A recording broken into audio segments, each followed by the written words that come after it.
A very good morning, students. In the previous session, we have seen the electrolytic cell and the construction of electrolytic cell and what are the reactions taking place at electrolytic cell. What is electrolytic cell? Electrolytic cell is nothing but which converts electrical energy to chemical energy.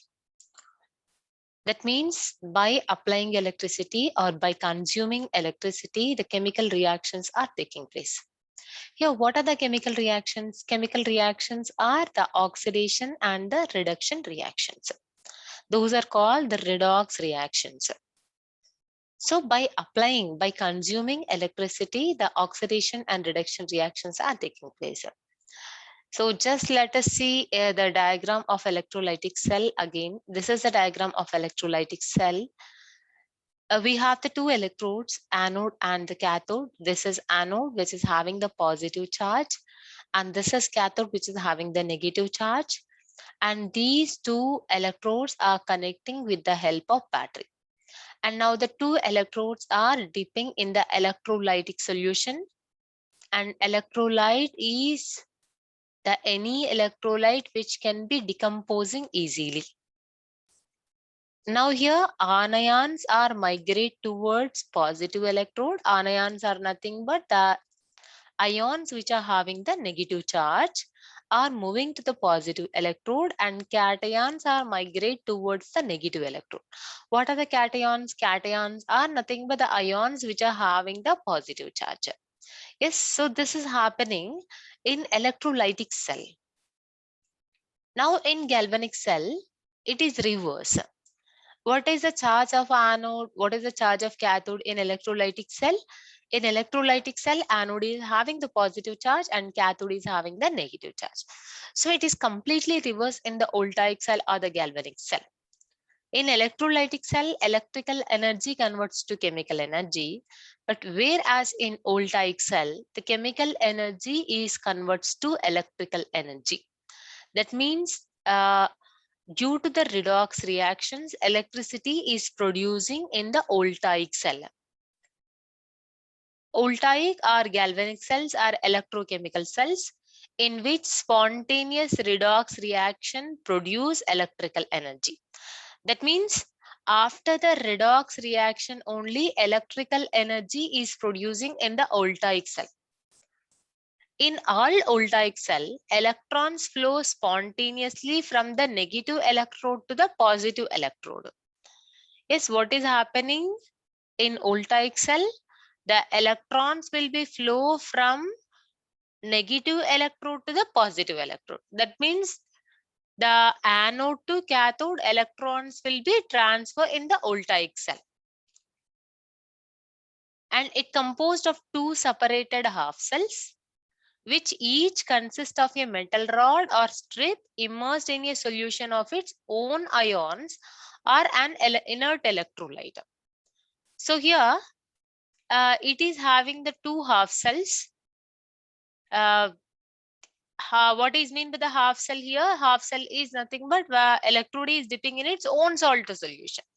That is mean by the half cell here, and which each consists of a metal rod or strip immersed in a solution of its own ions or an inert electrolyte. So what is having in a galvanic cell? Galvanic cell is having the two half cells and electrolyte. And the electrodes are connected by the wire, and the circuit between the two half cells is completed by the salt bridge. So how the two electrodes are connecting with the help of the battery, and how the circuit is completing here by connecting the two half cells by the salt bridge. So with this, the construction is over for the galvanic cell.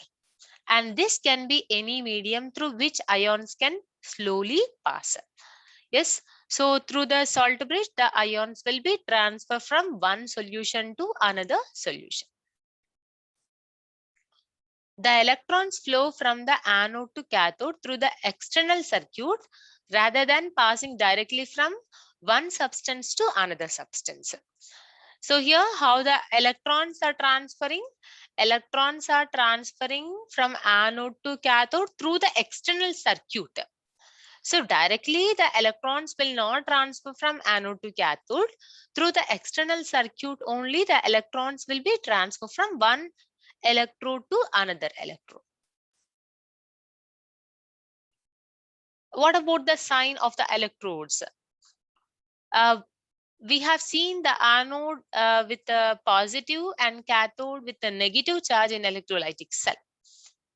But I said now this is the reverse in galvanic cell. Their anode carries positive charge and here anode carries negative charge.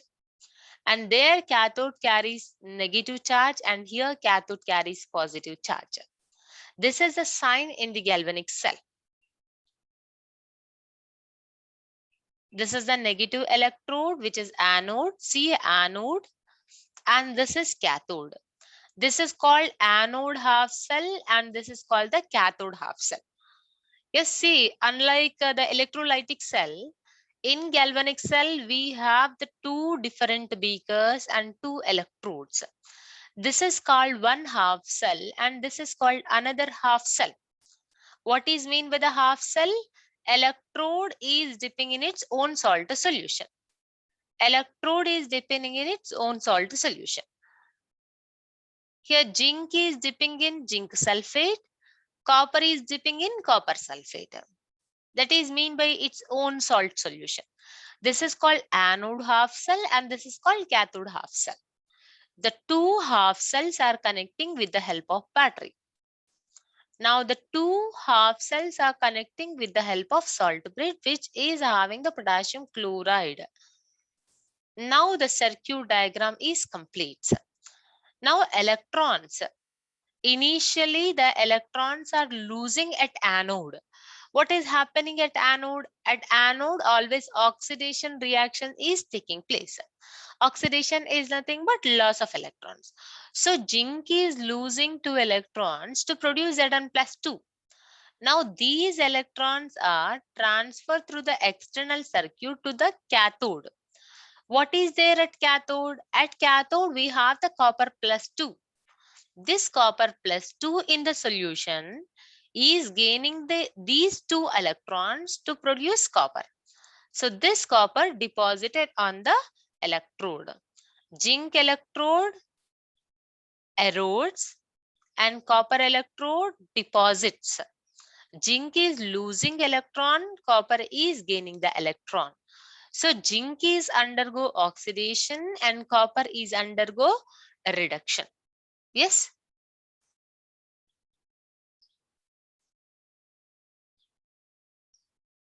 See, this is one more diagram for representing the galvanic cell. The two half cells. Zinc is dipping in Zn+2 solution. Copper is dipping in the copper +2 solution. Now the two half cells are connecting with the help of salt bridge. Now the two electrodes are connecting with the help of voltmeter. Again, I want to tell one more point here. Voltmeter or a potentiometer is connecting to the two half cells and the potentiometer role is which is displaying EMF. What is EMF here? EMF is nothing but the potential difference between the two electrodes that already we have seen in the previous class. That is E cathode minus E anode. So here EMF is displayed in the potentiometer in the galvanic cell construction only. Yes, this is the complete diagram of galvanic cell. And these are the reactions taking place at individual half reactions or half cells. This is the reaction taking place at anode half cell. And this is the reaction taking place at cathode half cell. At anode half cell, zinc is losing 2 electrons to produce Zn+2. And at cathode half cell, copper +2 is gaining these 2 electrons to produce copper. That's what I said now. The electrons will be transferred from anode to cathode. Now by adding these two reactions, add the two reactions. How we are adding the reaction? Adding the reactants and the products. Left side are reactants and right side are the products here. Now whatever the two electrons are there at left and right, these two get cancelled with each other. So we will get Zn plus Cu plus 2 giving rise to Zn plus 2 plus Cu. This is overall reaction. So like this, the reactions are taking place here. Zinc copper voltaic cell. Zinc is rusting here and copper is not rusting here. This you can understand in the corrosion. Now let us see the differences between electrolytic and the galvanic cell. This is about the construction, and let us see how to write the cell notation. How to write the notation in the next slides. First, let us see the differences between electrolytic cell and the galvanic cell. It requires EMF. That means it is not generating EMF, but it is requiring. That means electrical energy converts to chemical energy. So it is consuming electricity. It requires EMF, but it produces EMF. Electric energy is converted into chemical energy, but here chemical energy is converted into electrical energy. And here anode is positive and cathode is negative. But whereas in galvanic cell, anode is negative, cathode is positive. And here oxidation takes place at anode and reduction takes place at cathode. And here also same, oxidation takes place at anode, reduction is taking place at cathode. I said in the previous class that whatever the type of cell, always at anode oxidation takes place, always at cathode reduction takes place. Just remember blindly anox, red cat. Anox is nothing but at anode oxidation, red cat. That means reduction at cathode. Discharges of ions occur at both electrodes. Discharges of ions occur only at cathode. Non-spontaneous reactions occur, but here spontaneous reactions are occurs. These are irreversible, but these may be reversible. Flow of electrons from anode to cathode, and here also flow of electrons from anode to cathode. Electron leaves the cell at anode and enters the cell at cathode. And here also electron leaves the cell at anode and enters the cell at cathode. Yes, these are the differences between electrolytic cell and the galvanic cell, which is very, very important for the 2 marks question. So now let us see what is meant by electrolysis. During electrolysis, the anode carries a positive charge and the cathode carries a negative charge due to the influence of external source. So this is about electrolytic cell, especially in electrolytic cell. I'm explaining about electrolysis now. The anode carries positive charge and cathode carries negative charge. Anions travel through the electrolyte towards the anode. Cation travels through the cathode. That we have seen in the previous class. Electrochemical reactions depend primarily on the nature of electrolyte, temperature, current density, and the material of the electrode. Yes, whatever the electrochemical reactions are there, these are depending on the nature of electrolyte, temperature, current density, and the nature of material of electrodes. In terms of the material used, we classify electrodes as inert and the active electrode, which is not part of our syllabus, but just you must have the aware about the electrodes. We are having 2 types of electrodes. One is the inert electrode and another one is the active electrode. Inert is nothing but which can be inert, which is not participating in the reaction. Active electrode is nothing but which is very active and which is participating in the reaction. Inert electrodes do not participate in electrochemical reactions proceeding at them. For example, platinum electrode, which is acting as an inert electrode and which is not participating in the reaction. But whereas active electrodes takes part in electrochemical reaction. That means these are participating in the reaction. These are very active. May either dissolve or their material may react with the corresponding ions. Maybe the electrodes are dissolving or maybe that material, whatever the material we are using, that material is maybe participating in the reaction. Examples of the products discharging at an inert electrode: Zn plus 2 plus electron is giving rise to Zn. 2Cl minus is giving rise to Cl2 plus 2 electrons. These reactions are taking place at the electrode, inert electrode, which is not part of our syllabus, reversible electrodes.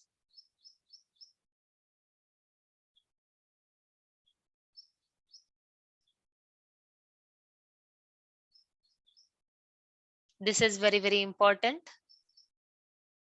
The cell notation.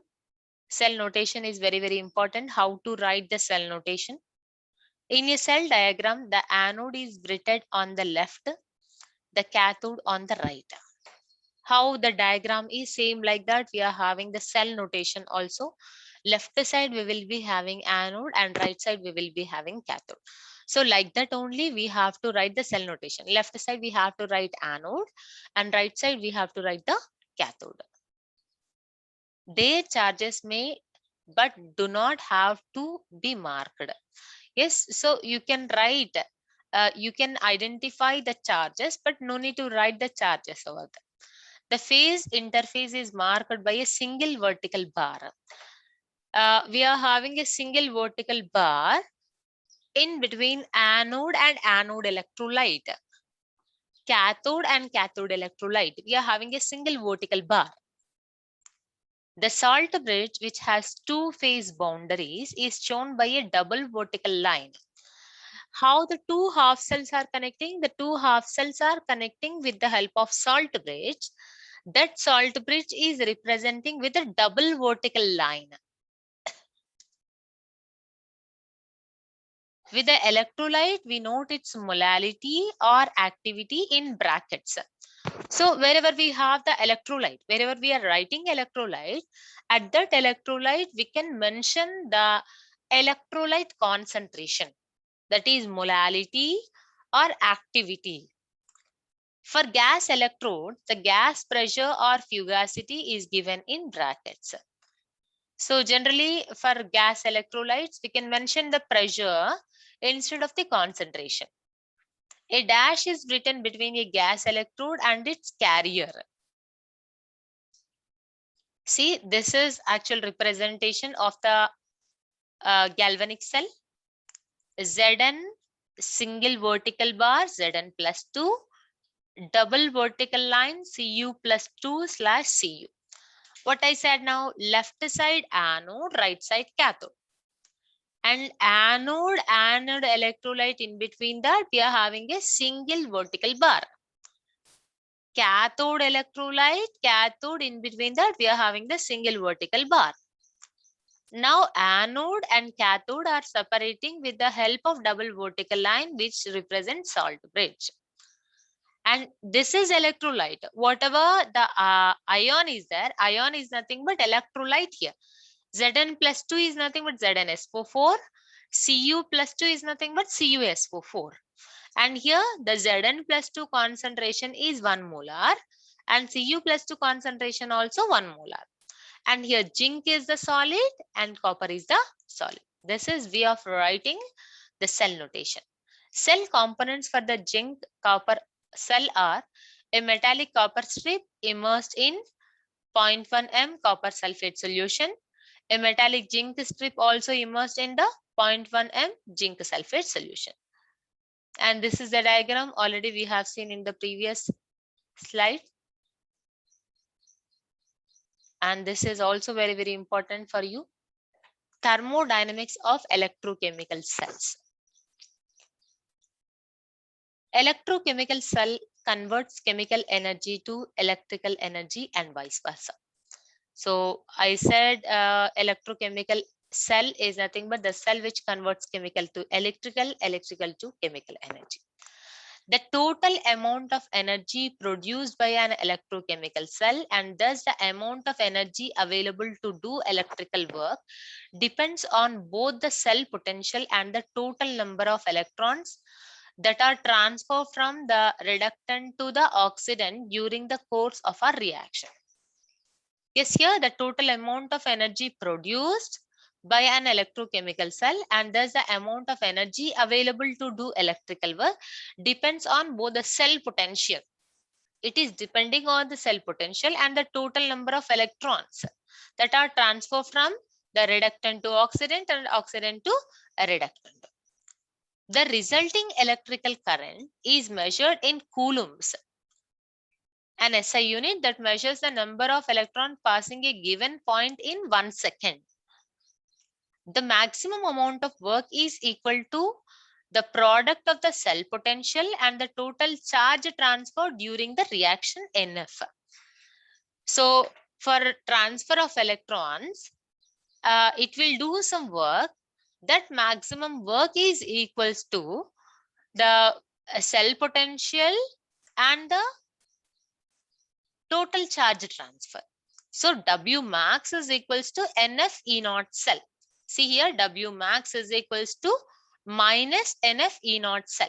Because this is one of the spontaneous work. For the spontaneous work, always we must mention the negative sign here. So W max is equals to minus NF E cell. The charge in free energy is also a measure of the maximum amount of work that can be performed during a chemical process. Even the charge, the change in free energy is also a measure of the maximum amount of work. Not only the work done here, even the change in free energy also is equals to the maximum work. What is change in free energy? Delta G. Delta G is equals to the maximum work, that is equals to W max. So consequently, there must be a relation between the potential of an electrochemical cell and delta G. Already we know what is W max. W max is equals to minus NFE cell, that we have seen from here. W max is equals to minus NFE cell. But we know delta G is equals to W max. So from 1 and 2, we can write delta G is equals to minus NFE cell. In the place of W max, we can write minus NFE cell. So delta G is equals to minus NFE cell. So a spontaneous redox reaction is therefore characterized by a negative value of delta G and a positive value of E naught cell. So when both reactants and products are in their standard state, the relation between delta G naught and E naught is as follows. We have written delta G is equals to minus NF E cell. Same like this, we can write delta G naught. Delta G naught is equals to minus NF E naught cell. Because N is a constant, F is the constant here. So we can mention E naught cell here. That is, we have written here delta G naught is equals to minus NF E naught cell. Now, a spontaneous redox reaction is characterized by a negative value of delta G naught, which is corresponding to a positive value of E naught cell. Same like previous, delta G is negative and E cell is positive. Same delta G naught is negative, E naught is positive here. And identifying the non-expansion work for the system at the work done on a reversible electrochemical cell, given an expression for dG in terms of electromotive force and electrochemical cell. So dG is equals to, in the place of delta G, we can write dG for the minute changes. For the small changes, in the place of delta G, we can write D. So dG is equals to VdP minus SdT. This is from thermodynamics. So this we can write dG is equals to dou G by dou P at T dP plus dou G by dou T at P dt. This in the partial derivation, we have written this. But dou G by dou T, we can write minus S. So this we can write delta S is equals to dou delta G by dou T.